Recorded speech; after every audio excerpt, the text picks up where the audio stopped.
Hello everybody, Pete Lennox here. Today I'll be reading Chapter 2 of Book 4 by Alister Crowley. The title of Chapter 2 is Pranayama and its parallel in speech and mantra yoga. Now this chapter is mostly about mantra yoga and very little about pranayama. Crowley does give several mantras that can be used. I'm not sure of the pronunciation of all of them, so I have put the pages where they're written down, and you can decide for yourself if you want to use them. He does give an interesting technique for using the mantra that some may find interesting. Well, enjoy. Don't forget to like and subscribe, and we will be back later. Thanks. Hello everybody, this is Pete Lennox. Today I will be reading you Chapter 2 of the book 4 by Alister Crowley. The name of this chapter is Pranayama and its parallel in speech, mantra yoga. The connection between breath and mind will be fully discussed in speaking of the magic sword, but it may be useful to premise a few details of a practical character.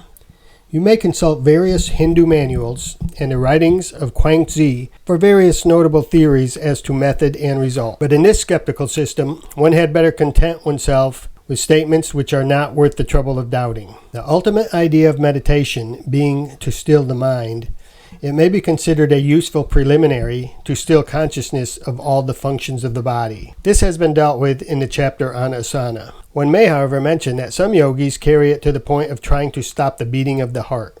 Whether this be desirable or no, it would be useless to the beginner, so he will endeavor to make the breathing very slow and very regular. The rules for this practice are given in Liber CCVI. The best way to time the breathing, once some little skill has been acquired with a watch to bear witness, is by the use of a mantra. The mantra acts on the thoughts, very much as pranayama does upon the breath.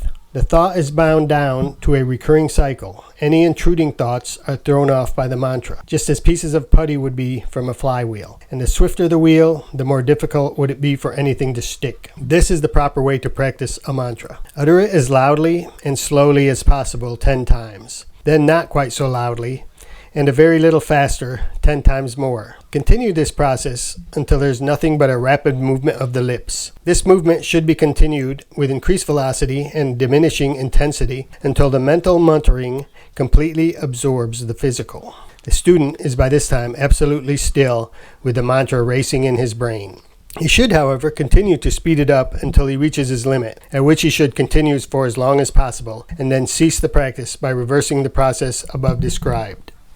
Any sentence may be used as a mantra, and possibly the Hindus are correct in thinking that there is a particular sentence best suited to any particular man. Some men find the liquid mantras of the Quran slide too easily, so that it would be possible to continue another train of thought without disturbing the mantra. One is supposed while saying the mantra to meditate upon its meaning. This suggests that the student might construct for himself a mantra which would represent the universe in sound, as the pentacle should do in form. Occasionally, a mantra may be given, an example, heard in some unexplained manner during meditation. One man, for example, used the words, "and strive to see everything the will of God."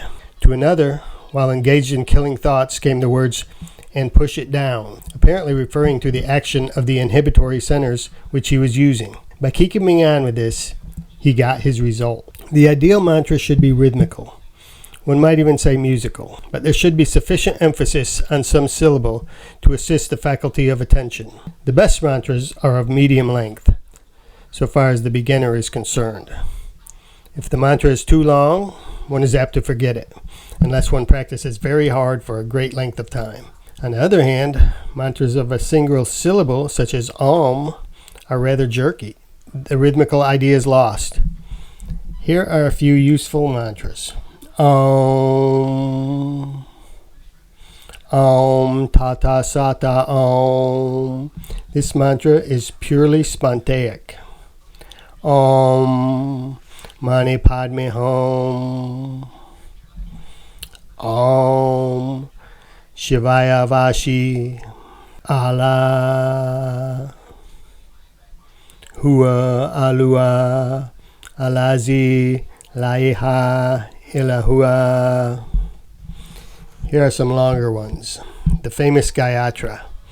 Om tata savatir Varanyam Bargo Devasaya Demahi Dio Yo na pradayata Hua ala achad ala usad.